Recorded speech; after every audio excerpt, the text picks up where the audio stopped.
Hey, welcome back to Ego on Break. I'm your host, Dynamite J. Andrews. Got the non-filtered Logan Creed over here. So it's going to be a fun episode. Gonna ramble around a little bit. Mr. Creed over here didn't watch a ton of wrestling this week. I watched like 3 matches. Yeah, I watched a little bit, so we'll talk about that. 1984 Superstars. It's literally when Sherry Martel was still with Shawn Michaels. Wow, that's when it was good. And she was holding the heart-shaped mirror that got broke on her face. It's my favorite time of professional wrestling, I think. The tag matches I saw were good, though. We'll jump into talking about old wrestling. So, what 3 matches did you see on Superstars? $1 Million Corporation, which was IRS, and Money Inc. $1 DiBiase Million and Man RS, with actually they had Jimmy Hart outside, and I forgot he was with them. Yep. And then it was Earthquake and Typhoon. Oh, I love the natural disasters. And then it was another match that was $1 Million Inc. versus Nasty Boys. Okay.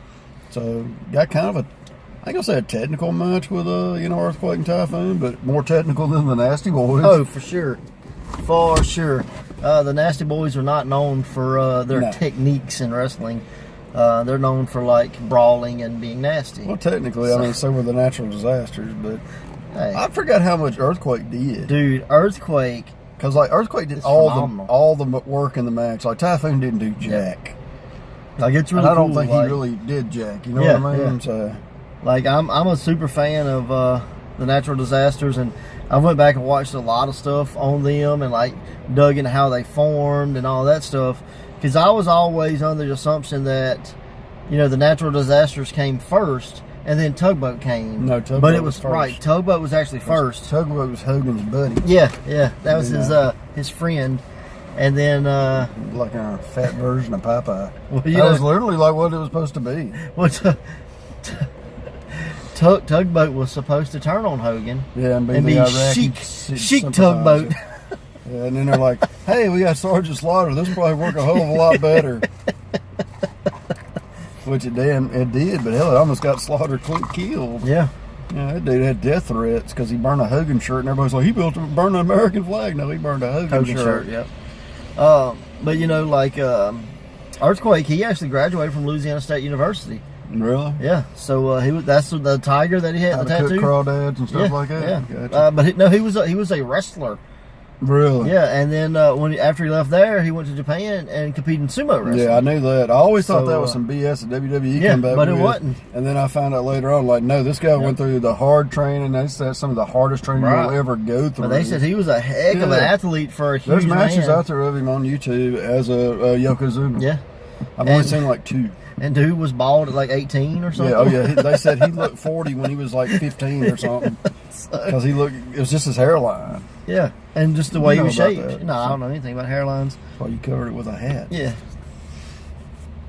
But, no, Earthquake and Typhoon, man, and Money Inc. too. Like, I don't know if that was what, like, my fandom kicked in because I was a kid at that time or what it is, but those are really two of my favorite tag teams. And I know it's crazy, but they are really underrated, as far as, because they didn't fly and they didn't do this, they didn't do that. So, and it was during the Earthquake Money Inc. match. The Samoan SWAT team. Were they Samoan SWAT team or WWE, or were they the head shrinkers in WWE? Both. I think Samoan SWAT team was WCW. That's what I'm saying. Alpha and Seco head shrinkers.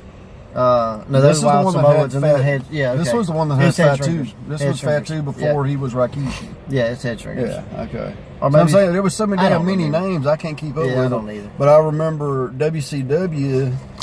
Paul E was with the SWAT team. Yeah, that's why I say I know that's WCW. Yeah, but they come down during the match to do like a little side interference thing. I got you. But I just thought that was funny. I was like, man, this is 3 of the most untechnical wrestlers ever. But I was like, this would be a really cool 3-way brawl. Yeah. But back then they didn't do 3 ways. Right? Yeah, it was unheard of. So, I actually got Money Inc. pop vinyls for Christmas. Yeah, so they were like Walgreens exclusives, and we had found Walgreens. I was like, I want those. And so, hey, Funko Pops, if you're listening, we'd like natural disasters. Definitely buy Nasty those. Boys, Natural Disasters. So give us some of those early Head 90s Shrinkers. tag teams. That'd be great, man. I enjoyed watching it, man. It brought back some good memories. And then it was Shawn Michaels fighting some jobber guy. Yeah.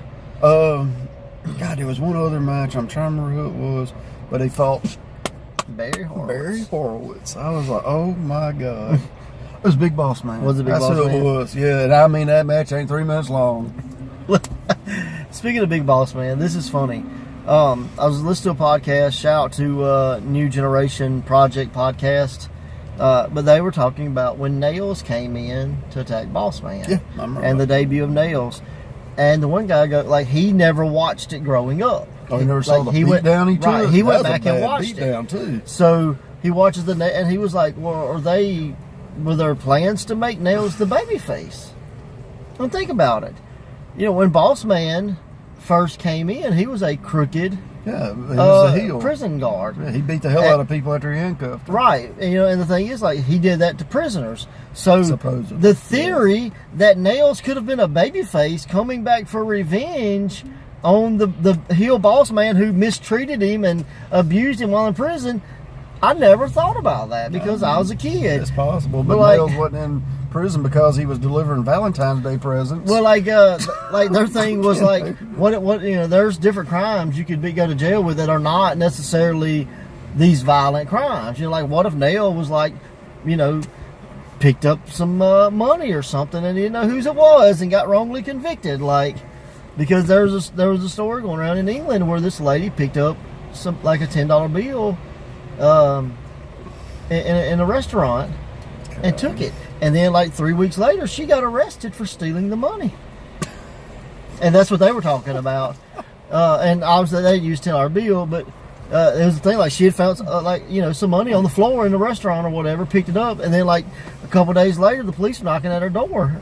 And she went to jail for 4 or 5 days and had to pay a big fine and stuff. God. So what if it happened something like that? And and I'm I should have been in jail a couple of times. All the money I picked up off the ground. yeah. So be careful. If you find any money on the ground, I never. Here goes Freight Train. $5 wrestling. But it's just weird that that could have been something that happened. Had Boss Man been the bad guy. Supposedly after that feud, he was going to feud with Undertaker. Yeah, until he evidently threatened to kill Vince McMahon. And evidently had him pinned against a wall from stories I've heard. there's a lot of rumors and innuendos you never know. and out-innuendos. So some people you might can brain mess with, because I've heard Vince is good at that. And some people might say, you know what, I'm going to take his shib and stick in your eye. He was living the gimmick. Exactly. Was the one that slapped the reporter, Yeah, Dr. D. That looked fake. Does that look fake? It's called an open hand slap. 2 of them. I forgot he did 2. Yeah. I saw the video the other day. There are some interviews of Dr. Death, not Dr. D, you mean? I mean Dr. D, yeah, Dr. D, David Schultz, in later years. Yeah. When he's just at home or whatever. And they are really good, but he is that guy that would probably slap you. He's just an intense guy. And I went on a Dr. D promo watching video, and he's cut a promo on somebody, and the guy just kept bumping him to wrap it up. And he was like, "Quit bumping me! I'll wrap it up when I get ready to." So he definitely lived the gimmick, Because he's one of those guys, his career was fixing to take off, and then it went down the toilet after he did that.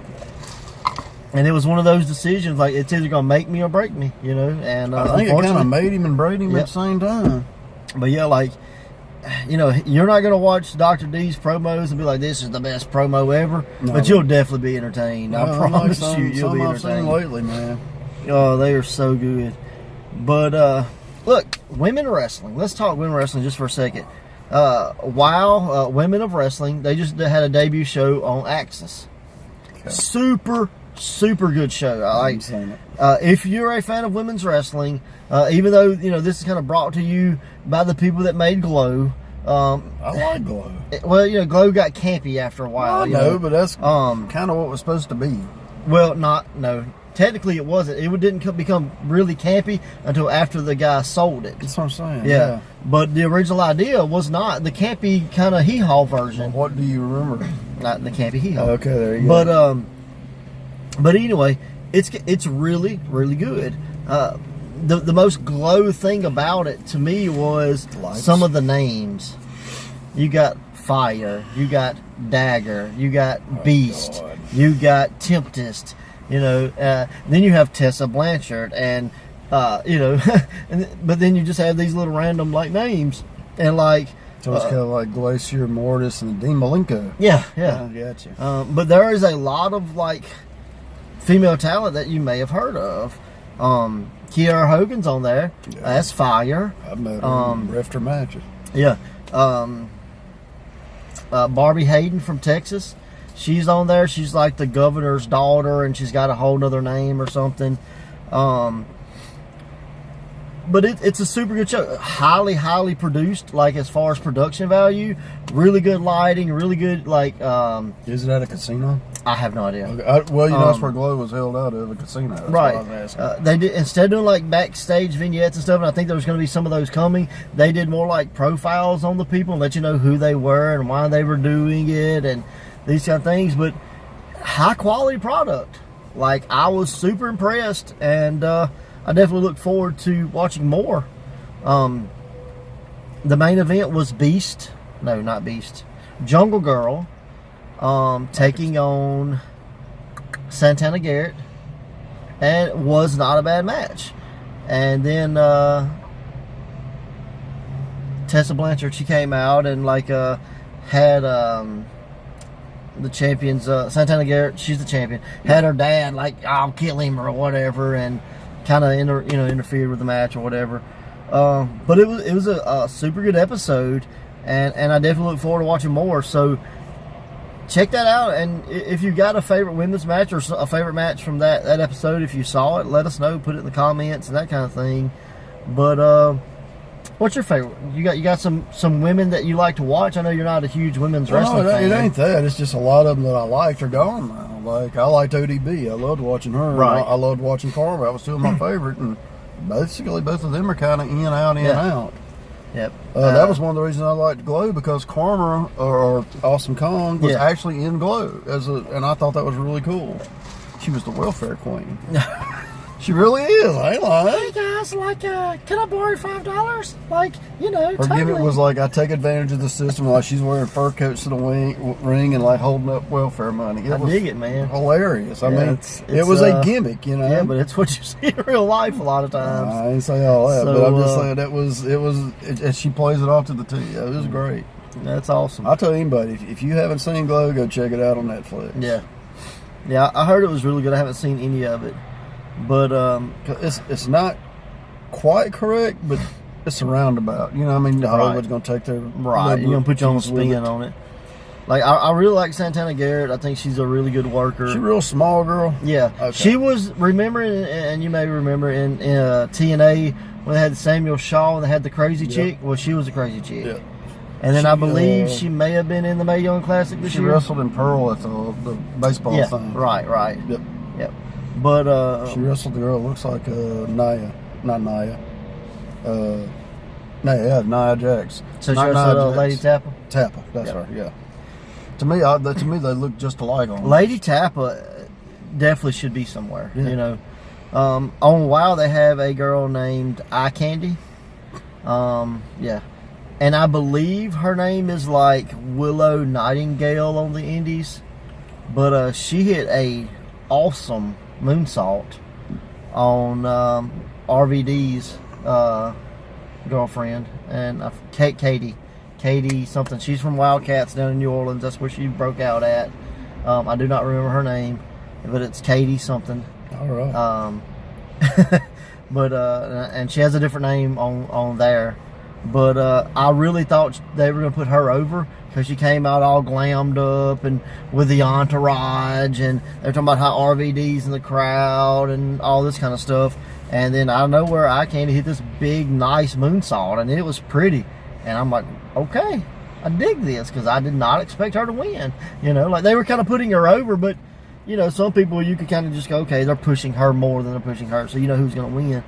But I was surprised of how, like I say, how well the episode was. I really went in not expecting it to be this big thing. I've had a mix with women's wrestling. You just, some is really good, and some is just what the hell. Yeah. And that's how some of the promotions are. Well, let me ask you, what was the one that was like connected with Ring of Honor for years? FIP? No, not FIP, but Shimmer. Shimmer. Now, I loved watching Shimmer. That was some great wrestling. Yeah. I ain't turned that on in forever. I don't even know if it still exists. Yeah. They're still doing it. You have Shimmer, and then you have I think it's an offshoot of it called Shine. Okay. So yeah, and then you have a Japanese promotion called Stardom, and they're kind of the three big, I'm gonna say indie women's feds that are out there. But yeah, still going strong, man. Like, as far as I know, it's still going strong. I know they had tapings probably 3 or 4 months ago back that I think I saw, because I know Stormy Lee wrestles there. So I'd seen her post, but she may be at Shine. I don't know, man. There's so many promotions, I get confused sometimes. I can't keep up with them, bro. There's too many. Yeah, that's that. So I'm all out talking women's wrestling.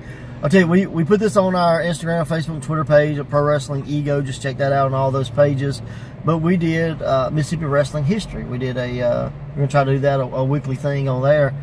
And today I found a newspaper clipping of the advertisement for a show in like 1976 from Jackson, and there's a few cool names on there. Then the Spoiler, and it was an AWA card, but they were doing a 6-man tag, 6 or 10-man cage match. Good God! And the loser had to leave Jackson forever. Can I lose, please? So that was cool, but had Poor Chop Cash on there. Yeah, I saw the poster. I was like, that's awesome, because we've had Poor Chop Cash and Pro Wrestling Ego before. But then they had Sugar Bear Harris, which later went on to become Kamala.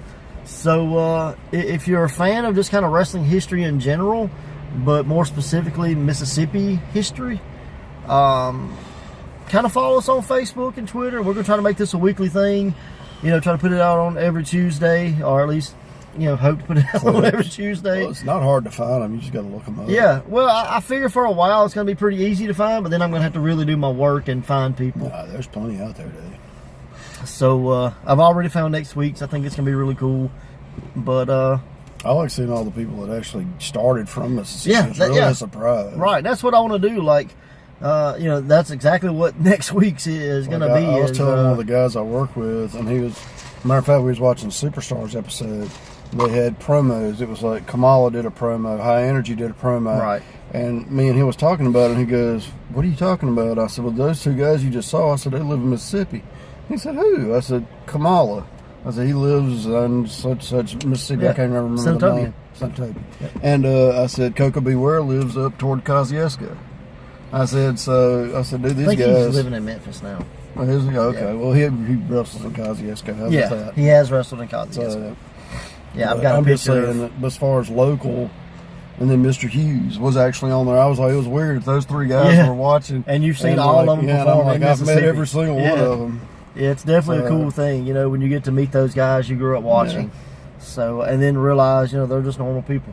Well, we just got, because he didn't know, like, British Bulldog had died. He knew about Owen, but it was just all the people I'm naming off that died, and I'm just, when we're watching, I'm like, he's still alive, he's still alive, he's still alive. He's dead. I was like, it was just funny, the ones that were still alive were ones I've actually met. So, yeah. It was kind of cool. But yeah, like, I definitely think some of the people that either started here, or at least early in their career, they were here. I think it's going to blow people's minds. I don't think people realize how rich of a history pro wrestling has in Mississippi. A lot at the coast. And a lot in Jackson before Jackson went down the toilet. Well, some people we got some potholes that'll sink a car. Ninja Turtles like leaving in the sewer, so sometimes you probably want to call them Ninja Turtles. You don't know that. There may be some Ninja Turtles out there. Well, that's a Ninja Rats. Well, there were some Talkie Turtles in wrestling. I wonder if they ever came through Mississippi. I think what you're thinking of turtles are meth heads with no teeth. Hey guys, 3 big events coming up in Mississippi for Pro Wrestling EO. March 2nd, we make our debut in McGee, Mississippi. So tell everybody, but don't tell nobody on social media, because we had to let that out at the high school. Which high school? McGee High School. Okay. McGee High School, we're going to do a fundraiser. So looking forward to that. Let me ask you this: is there going to be any of the old battles on? One or two. You can't go to McGee and not have at least, a little tribute to the old BZ where a lot of guys got their start. So there's going to be one or two guys there. We're going to kind of leave that for a surprise. We want people to find out in person. So I always come to shows for surprises. Yeah. Not names that I know are going to be there. Yeah, surprises work, man. You got to have surprises. March 29th, March 30th, big weekend for Pro Wrestling Ego. Friday night, we're going to be in Meridian, Mississippi, doing another fundraiser for the Meridian Community College. Then on Saturday, back at the old Pearl High School gym. So look for posters coming out on those events. Spread the word. If you're in any of those towns or the surrounding areas of those towns, be sure to spread the word. As always, man, like, share, comment, subscribe, do all those things. Help us get the followers up. Hit the bell. Yeah, hit the bell. Ding, ding, ding, ding, ding, ding. If you hit the bell, you get notifications every time there's a video posted. I got you. But if you've already subscribed, leave comments. Comments really help. Yeah, they're fun to read, even if you threaten to kill us. Yeah, and I've really tried to start posting back and answering some of the comments and questions that you ask in the videos. So if you ask a question, I'll definitely try to answer it. So I'll at least give a smart-ass answer. Yeah, that's what he does. So until March 2nd or next week, whichever one comes first. I think next week comes first. We'll see you next time.